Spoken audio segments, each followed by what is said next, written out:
Ma'am கண்டிப்பா. சொன்னாங்க 12 sessions 12 modules இருக்கு சொல்லி. அண்ட் டைமிங் மீன் 3 1/2 மந்த்ஸ் தான் கோர்ஸ் இது கொடுத்துருக்காங்க ம் டியூரேஷன். ம் விதின் திஸ் 3 1/2 மந்த்ஸ் நாங்க முடிக்க முடியுமா? ஸ்டாட்டிஸ்டிக்ஸ் எல்லாம் மேத்ஸ் திருப்பி ம் அங்க என்ன சொல்றது ஸ்கூல் காலேஜஸ்ல படிச்சது.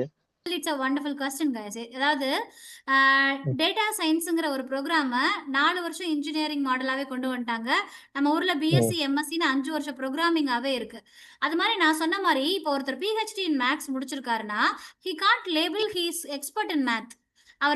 அவர் வந்து ஒரு பிஎஸ்சி இப்போ நம்மளும் மேக்ஸ் படிச்சிருக்கோம். அதை எக்ஸ்டென்ஷன் ஒரு விஷயம் போகும்போதே ஒரு கர்வா மாறிடுது.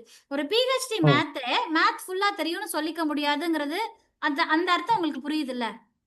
அது மாதிரி சொல்லுங்க. இந்த இந்த கோர்ஸ்ன்னு இல்ல, எந்த கோர்ஸுமே ஒரு ரோட் மேப் தான் உங்களுக்கு போட்டு கொடுப்பாங்க. ஐயா இதுக்கு பேரு ரெக்ரெசர்னு ஒரு ப்ராப்ளம் ஸ்டேட்மெண்ட், இதுக்கு கீழே ஒரு 4 அல்காரிதம் இருக்குன்னு தான் நான் இந்த கிளாஸ்ல சொல்ல முடியும். அதுக்கு கீழே 40 அல்காரிதம் கூட எழுதப்படலாம். 400 அல்காரிதம் எழுதுறதுக்கு தான் உங்களை ஹையர் பண்ண போறாங்க. அது எல்லாத்தையும் கவர் பண்ணா வாழ்நாள் முழுக்க கூட ஸ்டாட்டிஸ்டிக்ஸும் மேக்ஸும் வந்து ஒரு பெரிய ஓஷன் மாதிரி. அதுல எதெல்லாம் ஒரு வேலை வாய்ப்புக்கு தேவையான விஷயமோ அதை கவ் பண்ணி தான் சிலபஸா கொடுத்துருக்கோம். அதை சொல்ற டைம்ல முடிக்க முடியுமானா முடிக்க முடியும். டெப்த் அண்ட் டைவா அது ஃபுல்லா கவர் பண்ணிடுவோமா? இல்ல. Full A to Z cover ஆகுமா? அது யாராலையுமே பண்ண முடியாது.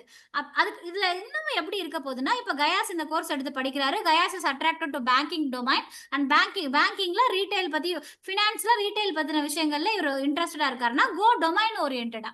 அப்ப அந்த டொமைனுக்கு அந்த டொமைனை மிஞ்சி மிஞ்சி போனா அந்த டொமைன்ல ஒரு 5 விதமான ப்ராப்ளம் ஸ்டேட்மெண்ட் தான் ரிப்பீட்டா இருக்குமா?